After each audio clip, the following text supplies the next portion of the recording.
Hello everyone, it's Mrs Searle, and I'm going to be reading Chapter 5, Back on This Side of the Door. Because the game of hide and seek was still going on, it took Edmund and Lucy some time to find the others. But when at last they were all together, which happened in the long room where the suit of armour was, Lucy burst out. "Peter, Susan, it's all true. Edmund has seen it too. There is a country you can get to through the wardrobe. Edmund and I both got in. We met one another in there, in the wood. Go on, Edmund, tell them all about it." "What's this all about, Ed?" said Peter. And now we come to one of the nastiest things in this story. Up to that moment, Edmund had been feeling sick and sulky and annoyed with Lucy for being right. But he hadn't made up his mind what to do. When Peter suddenly asked him the question, he decided all at once to do the meanest and most spiteful thing he could think of. He decided to let Lucy down. "Tell us, Ed," said Susan. And Edmund gave a very superior look, as if he were far older than Lucy. There was only really a year's difference. And then a little snigger, and said, "Oh, yes, Lucy and I have been playing, pretending that all her story about a country in the wardrobe is true. Just for fun, of course. There's nothing there, really." Poor Lucy gave Edmund one look and rushed out of the room. Edmund, who was becoming a nastier person every minute, thought that he had scored a great success, and went on at once to say, "There she goes again. What's the matter with her? That's the worst of young kids. They always—" "Look here," said Peter, turning on him savagely. "Shut up. You've been perfectly beastly to Lou ever since she started this nonsense about the wardrobe. And now you go playing games with her about it and setting her off again. I believe you did it simply out of spite." "But it's all nonsense," said Edmund, very taken aback. "Of course it's all nonsense," said Peter. "That's just the point. Lou was perfectly all right when we left home. But since we've been down here, she seems to be either going queer in the head or else turning into the most frightful liar. But whichever it is, what good do you think you'll do by jeering and nagging at one day and encouraging her the next?" I thought, said Edmund, but he couldn't think of anything to say. "You didn't think anything at all," said Peter. "It's just spite. You've always liked being beastly to anyone smaller than you. We've seen that at school before now." "Do stop it," said Susan. "It won't make things any better, having a row between you two. Let's go and find Lucy." It was not surprising that when they found Lucy a good deal later, everyone could see that she'd been crying. Nothing they could say made any difference. She stuck to her story and said, "I don't care what you think, and I don't care what you say. You can tell the professor, or you can write to Mother, or you can do anything you like. I know I've met a fawn in there, and I wish I'd stayed there, and you are all beasts, beasts." It was an unpleasant evening. Lucy was miserable, and Edmund was beginning to feel that his plan wasn't working as well as he'd expected. The two older ones were really beginning to think that Lucy was out of her mind. They stood in the passage talking about it in whispers long after she'd gone to bed. The result was the next morning they decided they really would go and tell the whole thing to the professor. "He'll write to Father if he thinks there's something really wrong with Lou," said Peter. "It's getting beyond us." So they went and knocked at the study door, and the professor said, "Come in," and got up and found chairs for them, and said he was quite at their disposal. Then he sat listening to them with his tips of his fingers pressed together and never interrupting, till they had finished the whole story. After that he said nothing for quite a long time. Then he cleared his throat and said the last thing either of them expected. "How do you know," he asked, "that your sister's story is not true?" "Oh, but," began Susan, and then stopped. Anyone could see from the man's old face that he was perfectly serious. Then Susan pulled herself together and said, "But Edmund said they had only been pretending." "That is a point," said the Professor, "which certainly deserves consideration. Very careful consideration. For instance, if you will excuse me for asking the question, does your experience lead you to regard your brother or your sister as the more reliable? I mean, which is the more truthful?" "That's just the funny thing about it, sir," said Peter. "Up till now, I'd have said Lucy every time." "And what do you think, my dear?" said the Professor, turning to Susan. "Well," said Susan, "in general, I'd say the same as Peter. But this couldn't be true. All this about the wood and the fawn." "That is more than I know," said the Professor. "And a charge of lying against someone whom you have always found truthful is a very serious thing. A very serious thing indeed." "We were afraid it mightn't even be lying," said Susan. "We thought there might be something wrong with Lucy." "Madness, you mean?" said the Professor quite coolly. "Oh, you can make your minds up easy about that.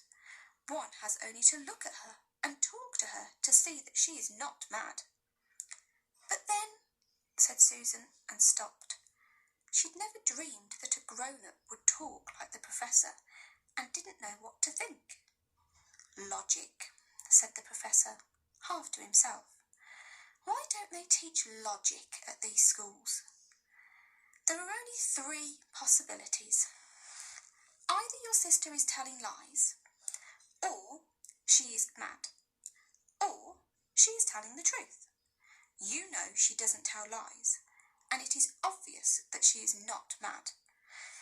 For the moment then, and unless any further evidence turns up, we must assume that she is telling the truth." Susan looked at him very hard and was quite sure from the expression on his face that he was not making fun of them. "But how could it be true, sir?" said Peter. "Why do you say that?" asked the Professor.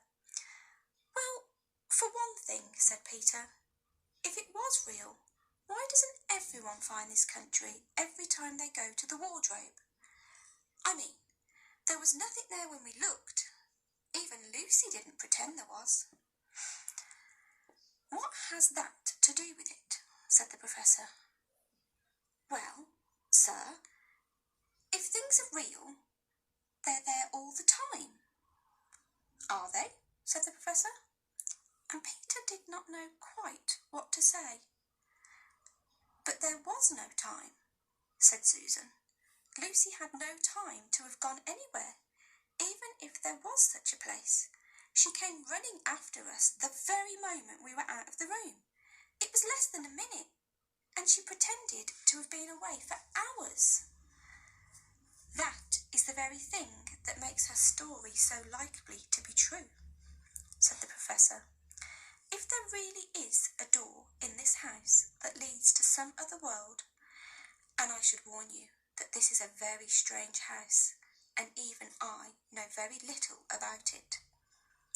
If, I say, she had got into another world, I should not be at all surprised to find that the other world had a separate time of its own, so that however long you stayed there, it would never take up any of our time.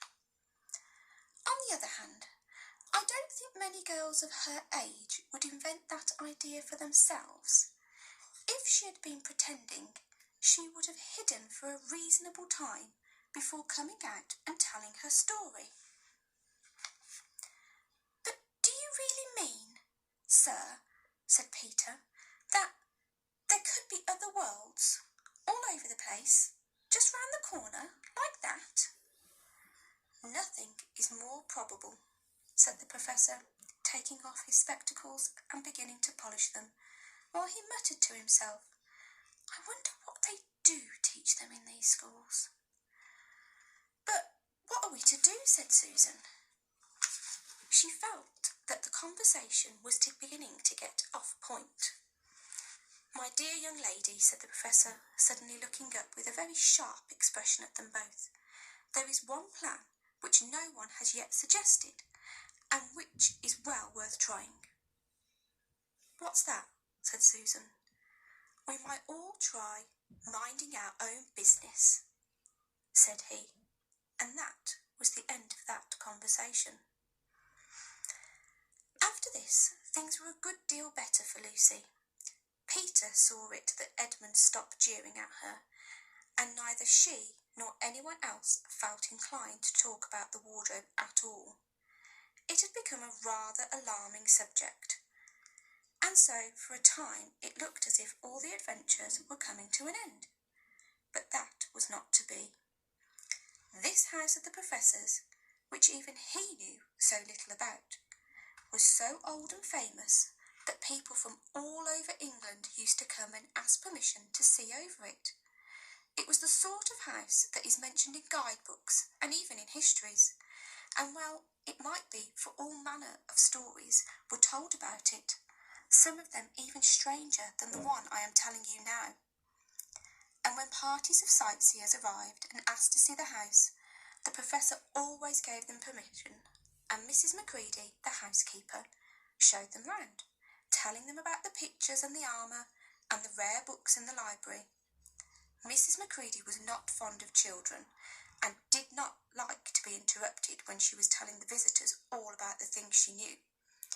She had said to Susan and Peter, almost on the first morning, along with a good manner of other instructions, "And please remember, you're to keep out of the way whenever I'm taking a party over the house."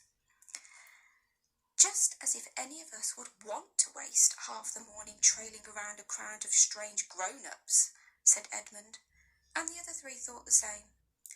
That was how the adventures began for the second time.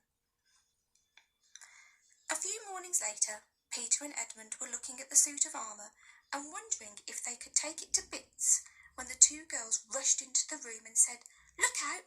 Here comes the Macready and a whole gang with her." "Sharp's the word," said Peter, and all four made off through the door at the far end of the room. But when they got it out into the green room and beyond it into the library, they suddenly heard voices ahead of them and realised that Mrs Macready must be bringing her party of sightseers up the back stairs instead of up the front stairs as they'd expected.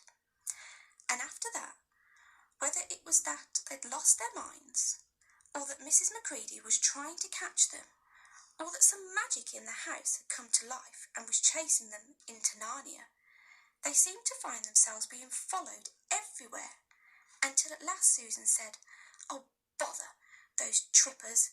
Here, let's get into the wardrobe room till they've passed. No one will follow us in there."